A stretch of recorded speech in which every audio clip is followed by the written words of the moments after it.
क्या उपाय अपने जीवन में करें कि हम अपने क्रोध पर थोड़ा बहुत भी कंट्रोल कर सकें?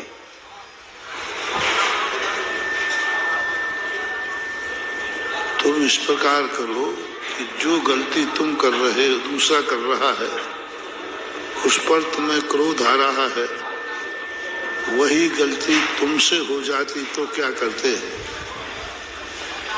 हम दूसरे को आरोप लगाने की अपेक्षा यदि स्वयं को आरोपी सिद्ध कर दें तो सारे संसार के झगड़े की जड़ खत्म हो जाएगी। जब जब हम निमित्त को दोष देंगे, हमारा सारा का सारा क्रोध भड़केगा,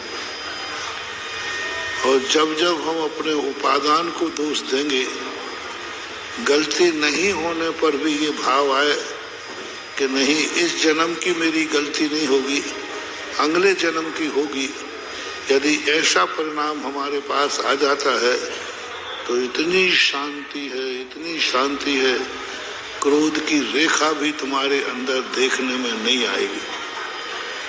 क्योंकि गलती जो भी होती है, चाहे इस भव की हो चाहे अगले भव की, भूल तो हमारी खुद की ही होती है। इससे उपादान दृष्टि पर दृष्टि जाए।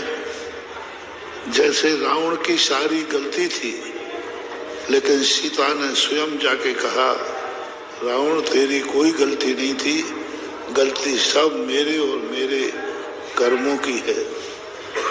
विपाक विषय और अपाय विषय धर्म ध्यान एक ऐसे धर्म ध्यान है जिन धर्म ध्यानों के अंतर्गत क्रोध की क्या समस्त कसायों की शांति है। विपाक विषय धर्म ध्यान का जो चिंतन करता है, उसका क्रोध कभी नहीं भड़क सकता। अपाय विषय चंद जो चिंतन करता है, वह कभी दुखी नहीं हो सकता। सर्व औषधि ध्यान है, सर्व औषधि विपाक विषय और अपाय विषय धर्म ध्यान, ये समस्त टेंशन की, विकल्पों की, अहंकार की, दीनता की, समस्त चीजों की दवाई है। इसको जिसने जीत लिया, इसको जिसने सिद्धि कर ली, वो दुनिया में कितनी भी प्रतिकूलताएं आ जाए, उसको टेंशन हो ही नहीं सकता, क्योंकि उसने दो धर्म ध्यान सिद्ध किए, विपाक विषय और अपाय विषय। ये दो धर्म ध्यान इतने कई मंत्रों से भी महामंत्रदायक है।